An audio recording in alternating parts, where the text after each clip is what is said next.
الناس اللي بتقرف بقى والكلام ده وبيبرموا شفايفهم ما يتفرجوش على الفيديو دوت. بص الموضوع عامل ازاي، سبحان الله العظيم، حوالي كيلو 700 تقريبا. انا هوريكم النهارده حاجه عظمه.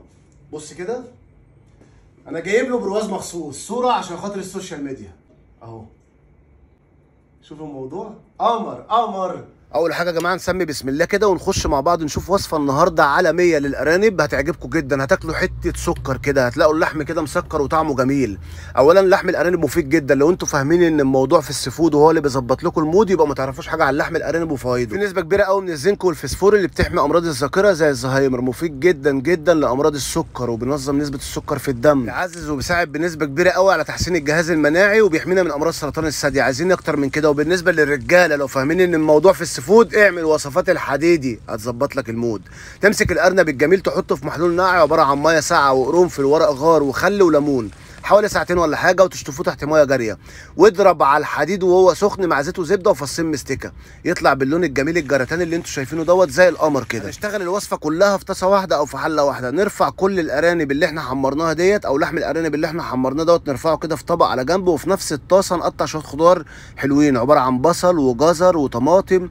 انزل بالبصل كده ونديله تتبيله كويسه، وبعد كده ننزل بالجزر، ورقتين من الغار او ورق اللوري، وبعد كده شويه زعتر نفرمهم فرمه محترمه بايدينا، وشويه روزماري. قلب الكلام ده كله كده مع شويه فلفل اسود. يا سلام، عايز اقول لكم يا جماعه شامم بقى ريحه هنا رهيبه. وكل البهاريز اللي نزلت من الارانب، اصلا لحم الارانب ما بيكونش دسم او فيه سمين كتير، ولكن كل الدهون اللي فيه مفيده جدا جدا. قلب بقى الكلام الجميل ده كله مع شويه البابريكا، حابب تحط قرن فلفل سبايسي ماشي الكلام، مع فصين توم مفرومين. يا ويلي يا ويلي، انت مودينا فين يا حديدي؟ موديكوا لاحلى مكان في الدنيا، مطبخ الحديدي. هتشوفوا احلى اكلات عالميه بلمسه مصريه. انزل بطماطميه متقطعه مكعبات مع شويه ملح وجمال. هنا انا شامم الريحه بقى، كانت قلب البيت يا جماعه روعه الروعه. انزل بشويه الملح، بعد كده انزل بلحم الارانب، رص فوق الخلطه الجميله اللي احنا عملناها ديت. عندك شويه زبيب، دي اضافه انا ما حطيتهاش لكن برده هتودي لك الارانب ديت في حته ثانيه. انزل بقى بشويه ميه سخنه، شوف الموضوع ماشي ازاي. الله الله الله. عايزين جنبها بقى شويه ملوخيه بالسمنه العربي والكزبره والثوم، وجنبها شويه رز شعريه وعيش بتاول اللي هو الصعيدي. اوعى حد يمسكني من ايدي. بصوا يا جماعه الموضوع هنا في حته تاني خالص.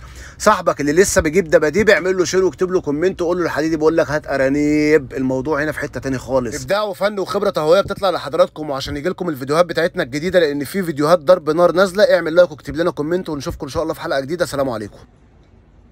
يا سلام على قرن الفلفل المسقسق دوت في الصوص. عايز اقول لكم يا جماعه بقى ريحه خياليه حلوه جدا جدا. يا ويلي يا ويلي. بصوا بقى البصل المكرمل مع الارانب، محتاجين جنبه شويه ايه؟ شويه ملوخيه والعيش الجميل الصعيدي ده. ابعت بقى شير وكومنت لصاحبك كده اللي لسه بيجيب دباديب، قول له ياكل ارانب ويسمع كلام الحديدي. لو يهمكم تشوفوا وصفاتنا اللي جايه حط لايك دلوقتي على الفيديو. هتشوفوا ابداع يا اخوانا، ابداع ومدرسه تهويه في فن المطبخ الحديث، وكله عندك في درج الثلاجه. اشوفكم ان شاء الله في حلقه جديده. سلام عليكم. احنا في حته ثانيه خالص.